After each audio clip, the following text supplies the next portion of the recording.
CFF 2016. It is night 2. I am Leslie Gladney. I'm here with Bob Briggs, who is here doing Redneck Night, and we're going to talk a little bit about that. Do you want to tell us a little bit about Redneck Night? Well, yeah. What this is last year we did the South in film, the history of the South in film, and I eliminated certain states as being ineligible for the South in film, and among those were West Virginia, Kentucky, Missouri, because they were border states. So we eliminated hillbilly movies, we eliminated riverboat movies, we eliminated Kentucky bourbon movies, moonshine movies, and so this year we're doing like hardcore hillbilly stuff, and we're going back up in the mountains and doing some of the old moonshine. Actually, one of the very first movies ever made in 1904, one of the very first feature movies was called The Moonshiner. And it was obviously a silent film in 1904, and it was a Kentucky moonshine. It was about a Kentucky moonshiner, full of violence, filmed in Scarsdale, New York.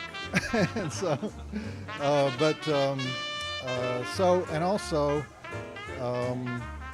get kind of pissed off at misconceptions of what a redneck is, and where it comes from, and where the name came from, and how it started, and everything. And so I'm going to give a brief, at the beginning, I'm going to give a brief history of the redneck.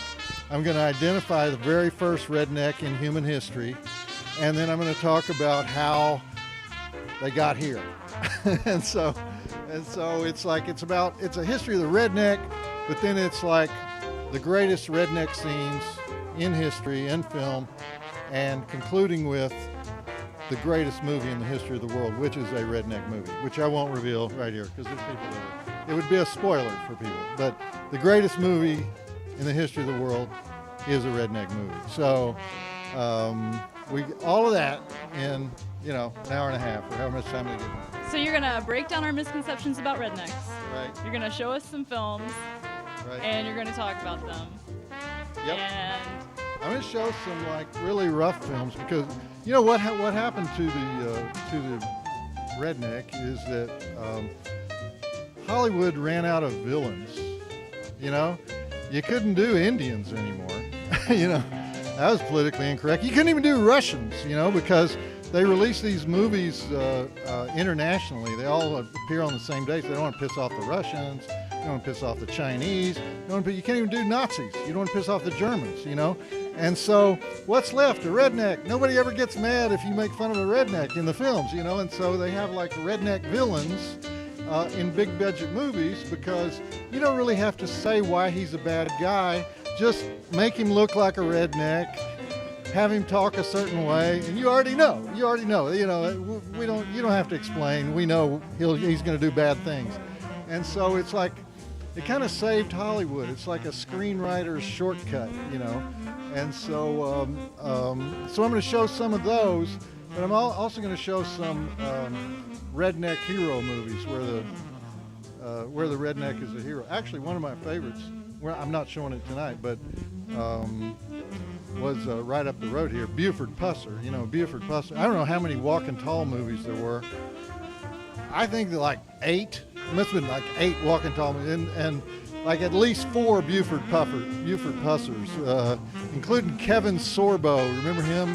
Cull the Conqueror? No, Krull the Conqueror or something. Anyway, he was in one of the Walking Tall sequels. But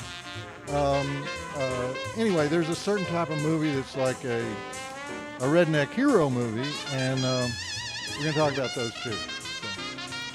Well, that sounds like a lot of fun. So this kicks off tonight at 8, and do you have anything else here? Just this? Actually, no. Tomorrow afternoon, we're showing Southern Comfort, which is a great redneck movie. In the swamps of Louisiana, the National Guard against the Cajuns. My money is on the Cajuns, And so that's a movie that it's one of the best movies of the 80s, actually. Walter Hill movie. We're going to show that tomorrow afternoon. Oh, nice. So tonight you should check out Redneck Night with Bob Briggs. But if you missed that, tomorrow you can check out Southern Comfort. Southern Comfort. Southern Comfort. Like 3 or 3:30. Check the schedule. Yeah. All right. Well, thank you so much. Thank you. And again, check it out tonight. I'm Leslie Gladney. This is Bob Briggs, and we'll see you at CFF 2016.